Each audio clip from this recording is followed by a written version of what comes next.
Last week, Putin told the president of France that things will get worse.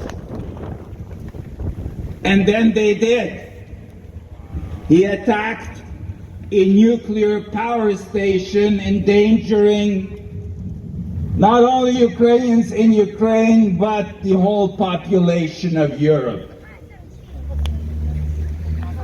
One would have thought that NATO member countries would have understood the dangers of letting Putin control and have superiority of Ukraine's airspace.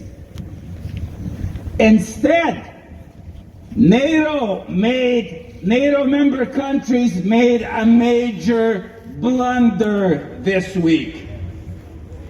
They first announced that they were negotiating to ensure that fighter jets would be provided to Ukraine. Then they announced that the jets were ready to be delivered to Ukraine. And then they said that there would be no fighter jets for Ukraine.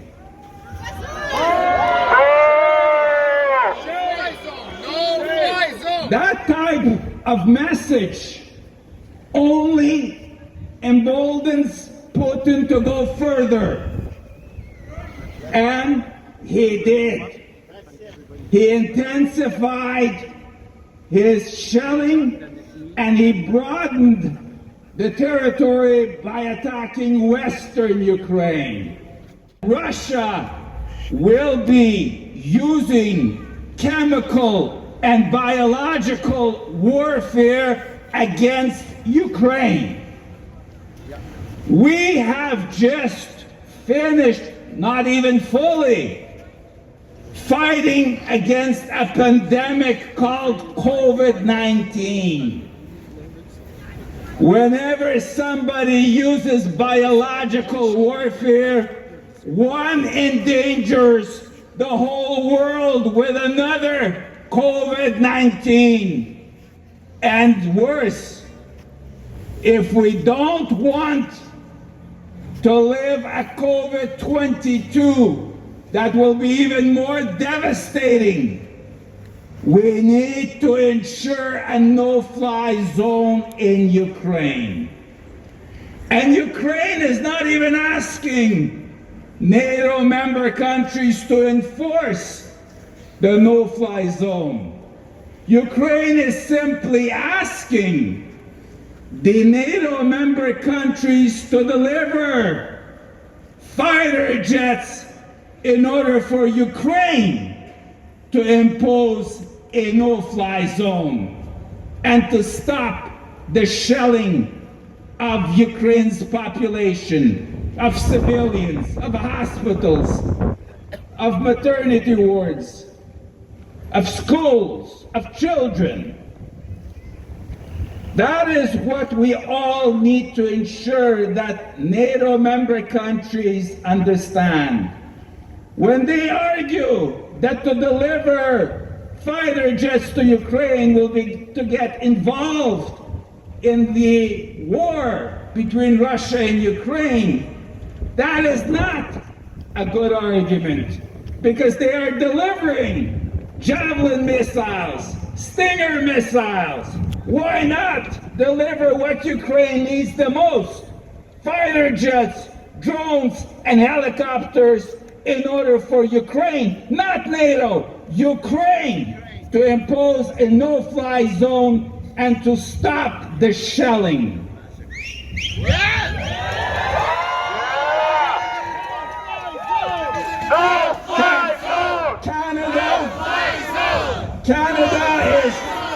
Canada is a member state of NATO. Canada should do its part to convince other NATO member states and to ensure that these fighter jets are delivered immediately to Ukraine. Chers amis, vendredi, la Russie a convoqué le Conseil sécuritaire de l'ONU pour blâmer l'Ukraine de s'apprêter à utiliser des armes biologiques et chimiques. Évidemment, c'est un autre mensonge. Mais il faut décoder ce message. Ce message veut dire que la Russie utilisera des armes biologiques et chimiques contre l'Ukraine. Et lorsqu'on joue avec le feu, on se brûle. Et lorsqu'on commence à utiliser des armes biologiques et des armes chimiques, ces armes et les microbes qui se propagent à travers l'Ukraine vont se propager à travers le monde. Les armes biologiques n'ont pas besoin d'un passeport pour franchir les frontières de l'Ukraine. Nous venons de vivre une pandémie, la COVID-19. Si on ne veut pas vivre une COVID 2022, il faut s'assurer que l'Ukraine puisse imposer une zone d'exclusion de son aire spatiale. L'OTAN, cette semaine, a fait une gaffe monumentale. Les pays de l'OTAN ont annoncé qu'ils livreront des avions de chasse à l'Ukraine. Ils ont ensuite indiqué que ces avions de chasse sont prêts. Et ensuite, ils ont indiqué qu'il n'y aura pas d'avions de chasse pour l'Ukraine. Et lorsqu'on fait ce genre de jeu dangereux, on encourage un dictateur avec des ambitions impérialistes comme Poutine d'aller plus loin. Et il est allé plus loin. Il a commencé à bombarder l'ouest de l'Ukraine et il menace maintenant d'utiliser des armes chimiques et des armes biologiques. On vous demande de communiquer avec vos députés, avec ceux que vous connaissez, les ministres, les députés canadiens, pour que le Canada, comme membre de l'OTAN,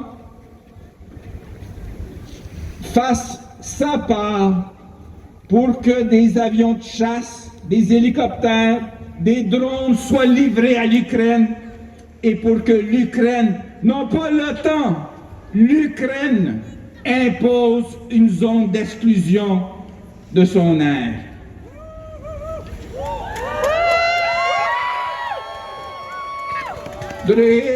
Дорогі присутні, шановні пані і панове, дорогі діти, дякую в імені Посольства України, що ви ще раз вийшли на вулицю і що ви підтримуєте українців в Україні, які переживають страхіття.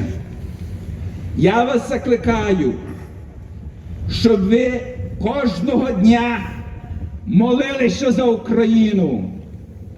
Я вас закликаю, щоб ви кожного дня закликали телефонами, в соціальних мережах, в дискусіях в праці, в школі, де б ви не були, щоб якнайшвидше країни-члени НАТО передали Україні воєнні літаки, щоб Україна могла забезпечити своє небо і припинити бомбардування людей, дітей, шпиталі, школи і інші цивільні інфраструктури.